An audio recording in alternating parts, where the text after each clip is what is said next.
আসসালামু আলাইকুম, স্বাগতম শুভ এগ্রোনেস্ট পেজের পক্ষ থেকে। আশা করি সবাই ভালো আছেন। আজকের ভিডিওটি আমি আপনাদের সামনে একটি অত্যন্ত গুরুত্বপূর্ণ বিষয় তুলে ধরতে যাচ্ছি। কিভাবে গরু এবং গরুর ঘর পরিষ্কার রাখলে গরুকে রোগ থেকে নিরাপদ রাখা যায়। আজ আমি ব্যবহার করছি পটাশ মিশ্রিত পানি গরুর ঘর ধুয়ে রাখা এবং গরুর ঘর জীবাণুমুক্ত করার জন্য। প্রথমে আমি একটি বড় ড্রামে পর্যাপ্ত পানি ঢেলে নিলাম। এরপর সেই পানির মধ্যে ঢেলে দিলাম পটাশ। এখন শুরু হবে আসল কাজ। ভালোভাবে নেড়েচেড়ে সেই পানিটিকে মিশ্রণ করতে হবে যাতে সঠিক পর্যায়ে জীবাণুনাশক ঔষধ হিসাবে তৈরি হয়। পটাশ এমন একটি উপাদান যা ব্যাকটেরিয়া, ভাইরাস, ছত্রাক এবং দুর্গন্ধ সৃষ্টিকারী জীবাণুকে ধ্বংস করে ফেলে। এরপর শুরু করলাম গরুগুলোকে একে একে গোসল করানো।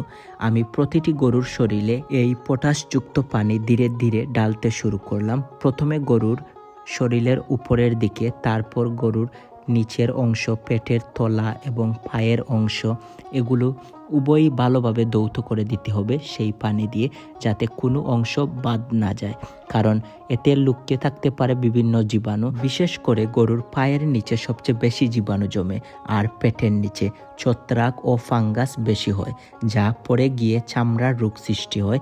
এই পটাশযুক্ত পানি ক্ষতিকর জীবাণুকে মূল থেকেই ধ্বংস করে দেয়। শুধু তাই নয়, গরুর গলা, বুকের নিচ এবং লেজের গোড়ায়ও সবচেয়ে বেশি ময়লা জমে। এই জায়গাগুলো পরিষ্কার না করলে গরুর চুলকানি বা গা এবং ধীরে ধীরে বড় রোগে পরিণত হয়। এমনকি দেখা যায় গরুর শরীরে থাকা উকুন পর্যন্তও মারা যায়। তাই এই ছোট্ট ছোট্ট সঠিক যত্ন করলে দেখা যায় গরু সুস্থ থাকে, এবং এই সুস্থ গরু সবচেয়ে বড় সম্পদ খামারিদের জন্য। এই পদ্ধতিটি খুবই সহজ, খুবই সস্তা এবং অত্যন্ত কার্যকর। মাসে অন্তত 2 বার এভাবে গরু এবং গরুর ঘর পরিষ্কার করলে আপনার খামার থাকবে রোগমুক্ত ও লাভজনক। কিন্তু মনে রাখবেন, লাভজনক খামার শুধু দামি খাবারে হয় না, শুধু হয় পরিষ্কার পরিবেশে। কারণ একটি অসুস্থ গরু শুধু নিজেই কষ্ট পায় তা নয়, পুরো খামারেই ক্ষতি হয়।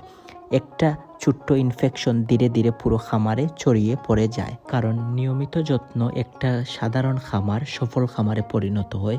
আমি চাই আপনার গরু বাঁচুক, আপনার খামার টিকুক এবং পরিশ্রমের ফল আপনি ঠিকমতোই পান। ভাইরাস এমন একটি জিনিস যা একবার খামারে ঢুকলে একটি গরু থেকে আরেকটি গরুতে খুব দ্রুত ছড়িয়ে পড়ে। আপনি হয়তো একটি গরু অসুস্থ দেখেছেন, কিন্তু কয়েকদিনের মধ্যে পুরো খামার ঝুঁকিতে পড়ে যেতে পারে। এজন্যই আগ থেকেই সচেতন হওয়া সবচেয়ে বড় চিকিৎসা। খামারি হতে গেলে সবচেয়ে বেশি খরচ হয় অবহেলায়, কিন্তু আপনি যদি পরিচ্ছন্নতায়, গোসল আর ঘরের জীবাণুমুক্ত করেন নিয়মিত, তাহলে অনেক বড় রোগ হতে খামার সুরক্ষিত থাকবে। এই ছিল আজকের ভিডিও। ভালো লাগলে লাইক, কমেন্ট, শেয়ার করবেন এবং শুভ এগ্রোনেস্ট পেজের সঙ্গে থাকবেন। ধন্যবাদ সবাইকে।